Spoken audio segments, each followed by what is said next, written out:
18h à Kinshasa, 19h dans l'Est de la République démocratique du Congo. Nous vous convions suivre cette tranche Kinshasa direct qui commence avec un petit léger retard. Nous allons certainement essayer de rattraper cela. Union sacrée, quelles sont les capacités des nuisances d'Ensemble pour la République? Est-ce qu'Ensemble fait partie des l'Union sacrée?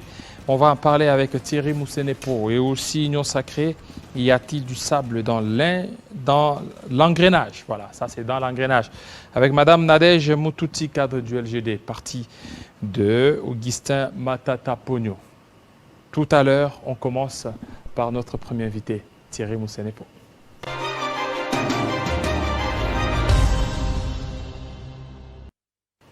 Il a été annoncé presque partout en tant que le probable remplaçant de Patrick Mouyaya, le probable remplaçant du porte-parole du chef de l'État, Kasongo Mayamba Yamba. On ne sait pas, aujourd'hui il va nous dire. Monsieur Thierry Moussenepo, bienvenue. Merci. On peut vous appeler porte-parole Non, vous avez oublié, j'ai aussi été annoncé remplaçant comme Caberlingue du pape, aussi comme responsable de la Banque Vaticane, et puis ensuite comme gouverneur du Maïndombe, et puis comme maire de la ville de Mbandaka. Mais écoutez, les ragots des réseaux sociaux, si on doit en rendre compte, on ne fera plus rien dans la vie. Est-ce que maintenant, vous tel que vous êtes là, vous vous sentez où? Vous voyez où en tant que porte-parole du chef de l'État, en remplacement de Kasongo Mwema ou futur ministre de Médias et Communications?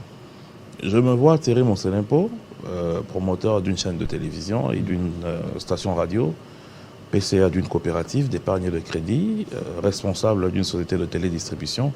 Voilà. Et ce qui s'est dit?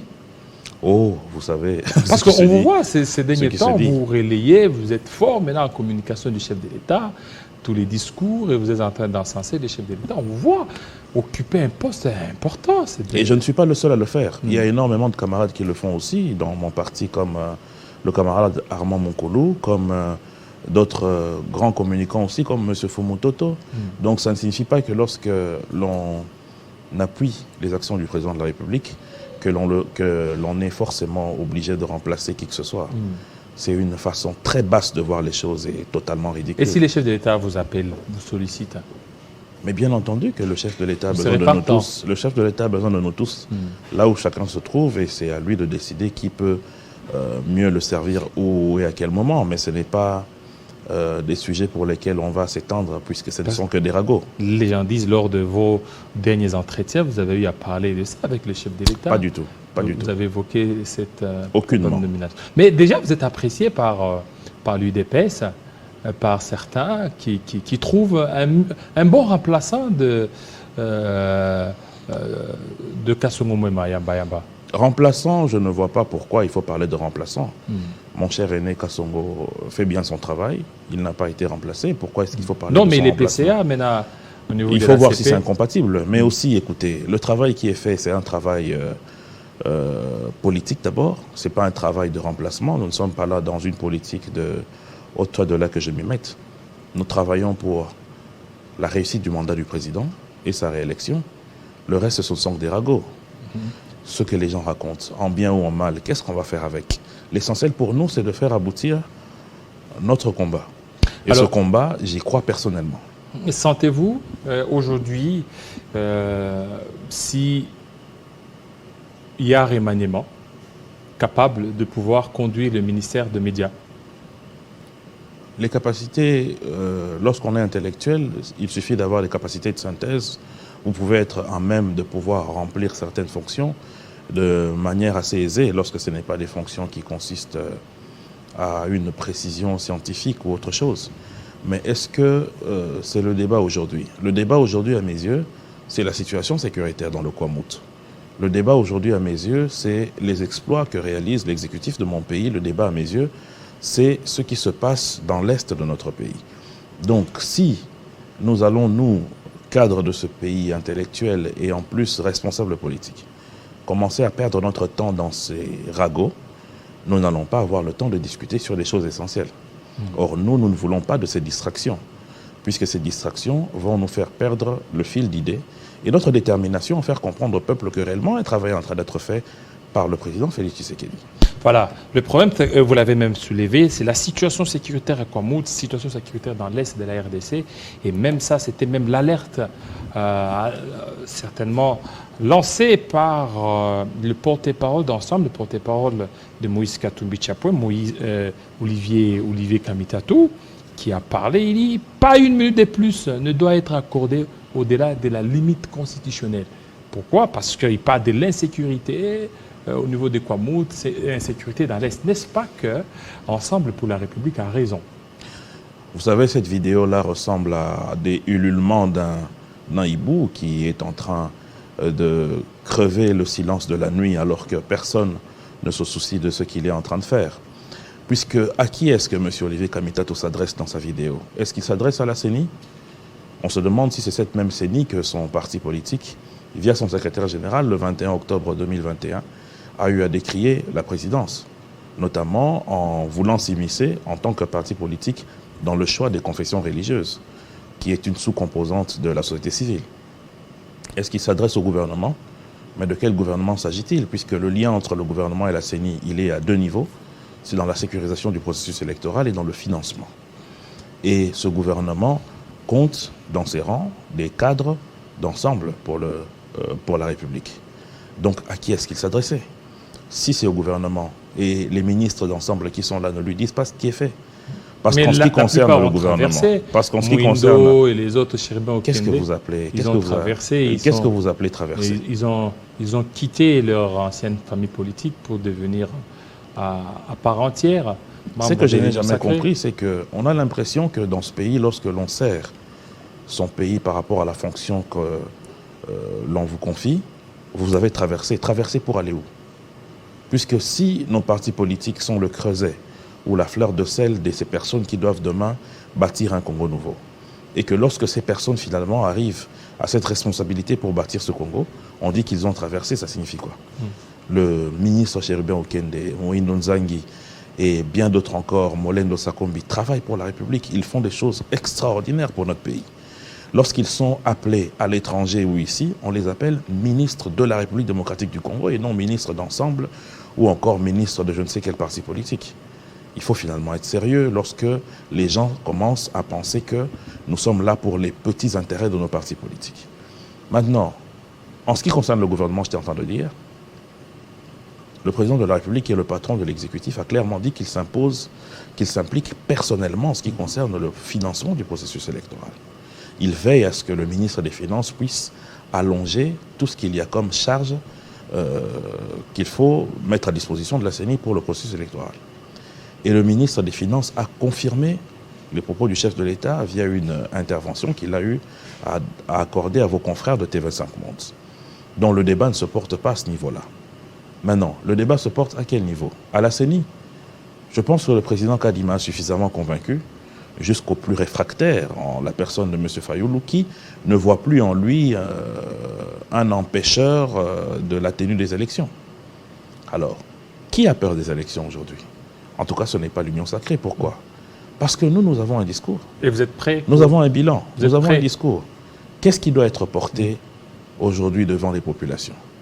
Au lieu que certains partis politiques aient le temps de disséquer et de décliner leur programme pour convaincre les Congolais qu'ils peuvent faire mieux, ils passent leur temps à chercher des choses qui n'existent pas. Tenez, mon cher ami, on a mobilisé la rue ici.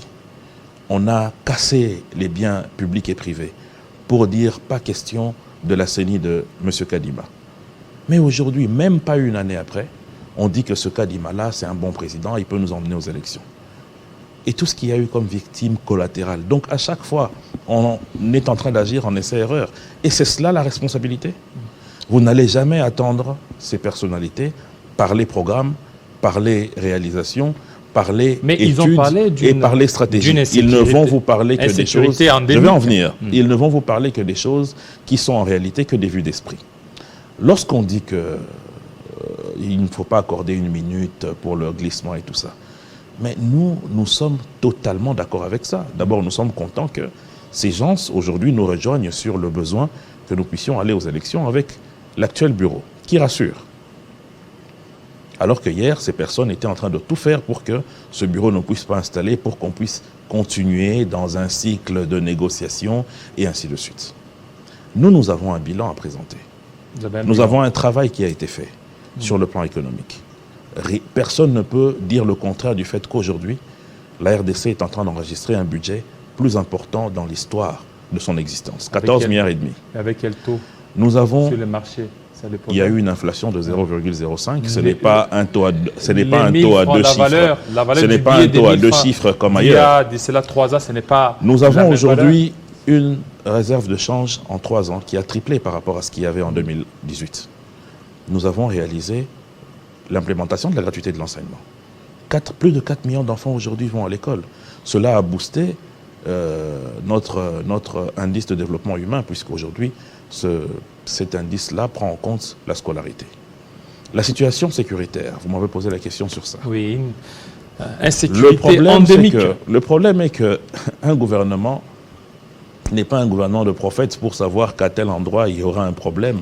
C'est vrai qu'on peut gouverner et prévoir, mais il y a des problèmes qui vous tombent, vous ne savez pas d'où ça vient. Mais aujourd'hui, par exemple, ce qui s'est passé à Kwamout, nous allons condamner le gouvernement s'il n'y a pas de réponse à ce qui est fait. Mais qu'est-ce que nous observons? Nous observons d'abord l'implication du président de la République lui-même par une proactivité entre lui et les chefs de terre, c'est-à-dire les chefs coutumiers. Parce qu'il faut remonter à la genèse de ce problème. Nous sommes certains qu'il y a une main noire, certes.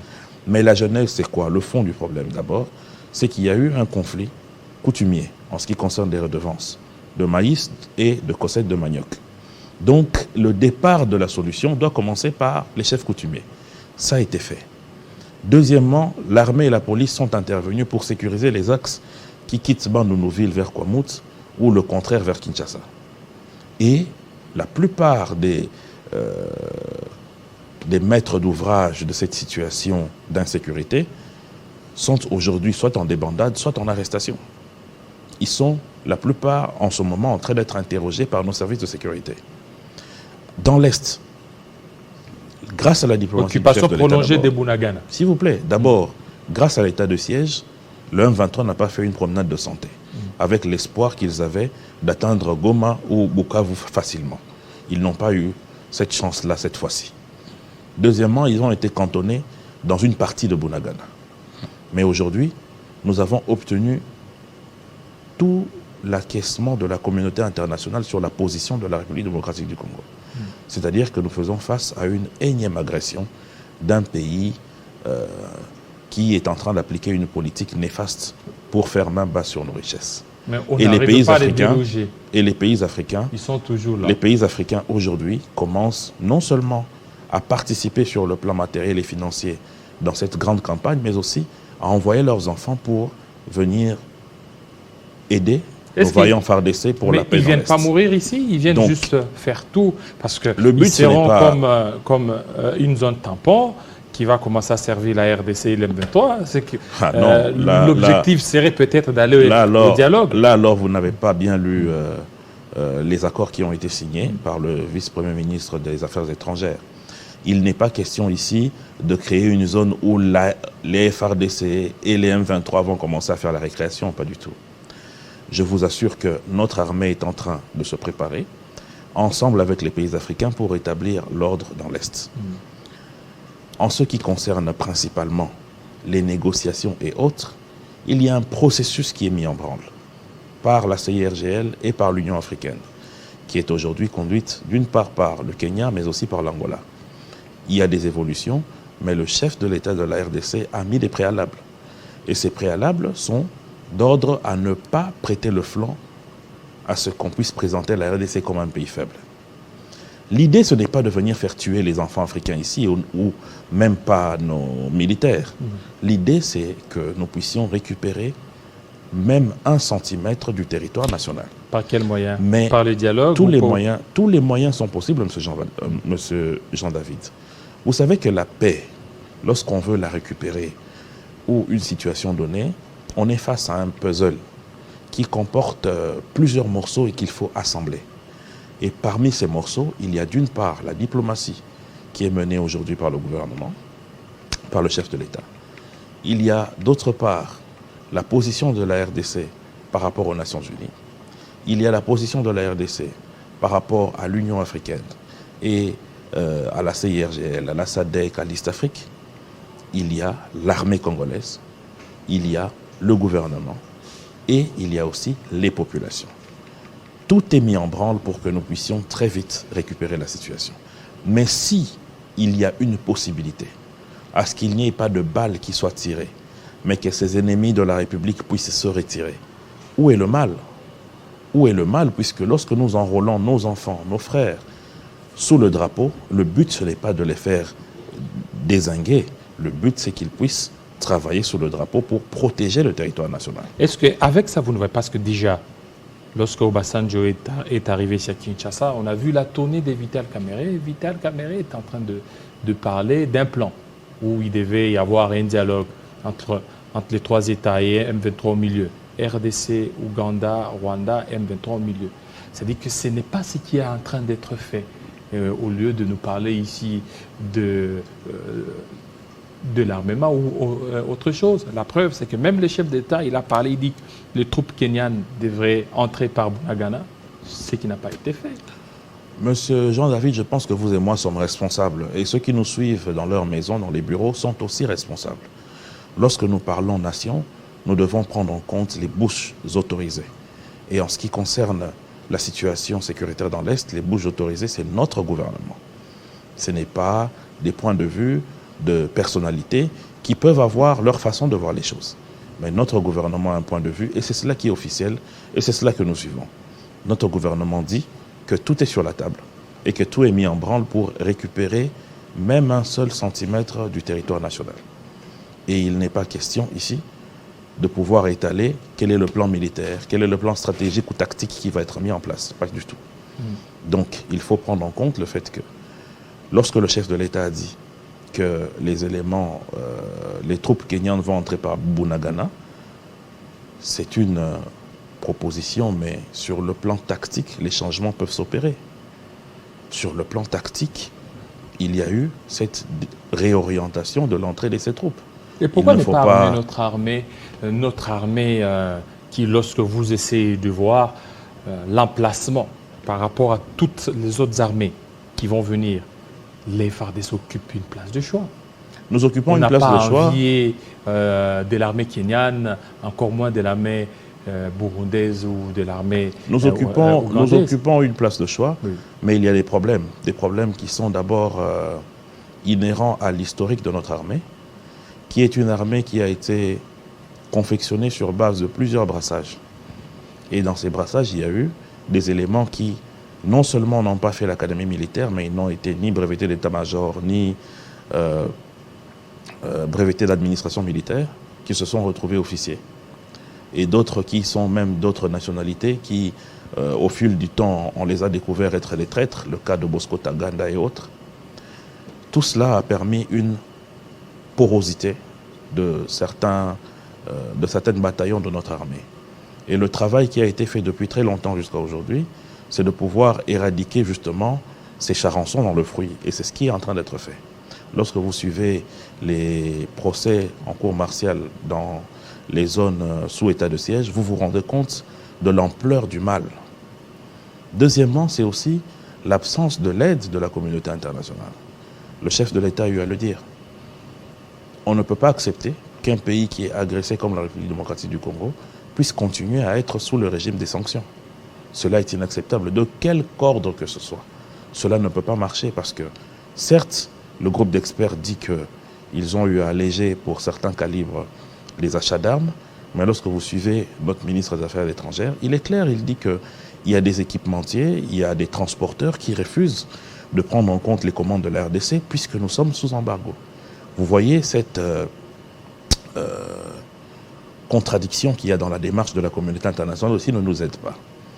Et les efforts aujourd'hui pour équiper cette armée, en termes logistiques, mais aussi en termes du traitement des hommes des troupes, est en train d'être fait. Vous avez suivi à l'Assemblée nationale les débats qui sont en train de se dérouler sur une augmentation de la cagnotte liée à la sécurité de notre pays. Donc je pense que tout cela va de pair pour permettre à ce que demain, nous ayons une vraie armée mécanisée, un corps de métier qui permettrait à ce que nous puissions réellement occuper notre place. Voilà. Alors, puisque nous sommes en train de parler de la RDC, aujourd'hui, parmi les mots qui ont été beaucoup plus dénoncés par le chef d'État lui-même, c'est au niveau même de la justice. Demander beaucoup plus de responsabilités. Aujourd'hui, ça se fait. On est en train de voir deux poids, deux mesures. On a vu Vidier Chimanga, les cas épatant celui de Vidier Chimanga, qui a été arrêté et puis il a été libéré, alors que d'autres, comme les Kabound et les autres, ils sont encore en prison. Alors que le chef d'État a beaucoup plus insisté sur la justice. Et là, vous ne voyez pas que ça ternit encore l'image de la RDC par rapport à ça. Je ne pense pas. Je ne pense pas, puisque d'abord, en matière de justice, il faut éviter de faire des comparaisons du genre mais écoutez, comment se fait-il que Abdelkader Mera soit arrêté, mais pas M. Fillon qui, avec l'affaire Pénélope, a détourné de l'argent? Comment se fait-il que M. Sarkozy est libre, mais un tel autre est arrêté? Comment se fait-il que M. Kabound soit en prison et que M. Vidier Chimanga? Il faut comprendre que la justice est indépendante. Il y a une séparation de pouvoir qui fait en sorte qu'il n'est pas normal que l'on continue à lier le chef de l'État aux positions prises par les juges. Lorsqu'un juge accorde la liberté provisoire, il est en face de certains éléments en sa possession qui lui prouvent que la personne qui demande cette liberté ne va pas se soustraire à la justice. Si il continue à maintenir une autre personne dans un cas tout à fait différent, ou même dans un cas similaire, en détention, c'est qu'il a des éléments matériels qui le poussent à dire que celui-là pourrait se soustraire à la justice. Ce n'est pas à nous de pouvoir décider, c'est aussi ça l'état de droit, de comprendre que l'état de droit que nous cherchons ne se justifie pas par le fait que tel individu se retrouve en prison et tel autre ne se retrouve pas en prison. Le mal ici, dans notre pays, c'est que nous voulons être spécialistes en tout, dans tous les domaines. Tout le monde pense être à la place du juge qui doit dire le droit, qui est responsable de cette demande de liberté provisoire. Nous n'avons pas, même le chef de l'État, la possibilité d'infléchir à une décision du juge, puisqu'ils sont libres. C'est cela le droit que nous avons cherché. Vous parlez, vous défendez beaucoup le gouvernement. Qu'est-ce que vous pouvez reprocher au gouvernement? Mais écoutez, au bilan de fait Tshisekedi, parce que tout n'est pas parfait. Mais attendez, je ne vais pas être ici pour que je puisse faire bonne figure de commencer à distribuer les mauvaises cartes à notre équipe. Non, je peux vous dire, et vous regardez, vous dites non, ce n'est pas une question de voir comment les choses peuvent être parfaites ou pas, c'est le fait de reconnaître les efforts qui sont consentis. La perfection, c'est un état que nous cherchons tous à atteindre. Mais il est des choses pour lesquelles vous pouvez vous incliner pour dire ça, c'est appréciable. Par exemple, la gratuité de l'enseignement. C'est non seulement appréciable, mais c'est extraordinaire. Par exemple, la couverture santé universelle qui est en train d'être mise en place. Par exemple, les routes qui sont aujourd'hui en train d'être construites avec un grand plan basé sur l'interconnexion des provinces. Par exemple, avec le projet de 145 territoires. Oui, tout ça, c'est bien. Maintenant, vous comprenez? Alors, qu'est-ce que... il y a quoi à pouvoir aussi reprocher là où vous n'avez pas réussi, là où le gouvernement a échoué? Mais est-ce que nous sommes déjà en fin mandat pour dire là où on a échoué? Et pour le moment, vous pouvez dire, mais ça, on n'a pas réussi. Ça, on n'a pas été à la hauteur. Les choses sont en train d'être faites. Vous savez, vous ne pouvez pas... Donc, tout est parfait. La perfection, c'est... Et sur 10, vous donnez combien? Comment est-ce que je vais coter alors que nous ne sommes même pas encore à la fin de l'année scolaire ou de l'année académique? Il faut attendre. Mais je peux vous dire qu'à mi-mandat, les choses sont en train de se passer très bien. Parce que lorsque nous observons, M. Jean-David, vous savez, la comparaison est un élément important. Ça vous permettrait de vous situer. Le monde a connu deux vagues, qui sont des vagues qui pouvaient ébranler le système mondial. Il y a la Covid et puis il y a la guerre en Ukraine. En ce qui concerne la Covid, il y a des pays aujourd'hui qui ont du mal à se sortir d'une inflation à 2 chiffres extraordinaires. L'élection qui est en train de se passer aujourd'hui au Brésil, qui est en train de donner pratiquement gagnant M. Lula face à Bolsonaro, prouve à suffisance ce que je suis en train de dire. Bolsonaro n'a fait qu'un seul mandat.